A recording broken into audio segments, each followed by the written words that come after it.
Last fight మా బాలకృష్ణ తీస్తే ఎలా ఉంటుందో అక్కడ సినిమాలో దానికి మించి భిన్నంగా ఉంది. ఇది చాలా బాగుంది. మనోజ్ గారి క్యారెక్టర్ కూడా జైలో ఒకసారి జై రేంజ్ లో పండించాడు మొత్తం చెప్తున్నాను కదా. అప్పుడు జైలవకుశ సినిమాలో ముగ్గురు అన్నదమ్ముల క్యారెక్టర్ ఏ రేంజ్లో ఉంటుందో మన మనోజ్ గారు అయితే అలా చూపించుకొని జరిగారు. మన నారా రోహిత్ గారు అయితే నాణ్యంగా చేసుకుంటూ వెళ్ళిపోయాడు. ఇంకా బెల్లంకొండ సాయి శ్రీనివాస్ గారు ఈడమ్మ ఇలాంటివన్నీ ఎక్కడ పెట్టాడినా ఇలాంటి స్టోరీలు కదా ఎందుకు వచ్చింది. ఏం చెప్పాలి ఆ స్టోరీ ఈ స్టోరీ సీత రాత అనుకున్నాడు కానీ ఇలాంటి సినిమా బయట ఎంచుకుని ఒక బ్రహ్మాండం చేసిపోయాడండి బెల్లంకొండ గారు అయితే.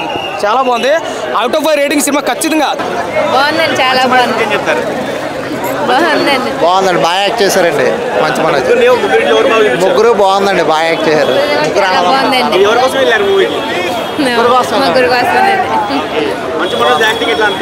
బాగుందండి. చాలా బాగున్నాయి డైలాగ్స్ కూడా. సాంగ్స్ కూడా చాలా బాగున్నాయి. మంచి మనోజ్ అయితే చాలా బాగుందండి. సాంగ్స్ ఫైట్స్ అన్ని బాగున్నాయి. చాలా హీరోయిన్ పర్లేదండి. బాగానే ఉంది. స్టోరీ బాగానే ఉందండి. ఫస్ట్ హాఫ్ కన్నా సెకండ్ హాఫ్ బాగుందండి సినిమా. సెకండ్ హాఫ్ ఫైట్స్ అవి బాగున్నాయి.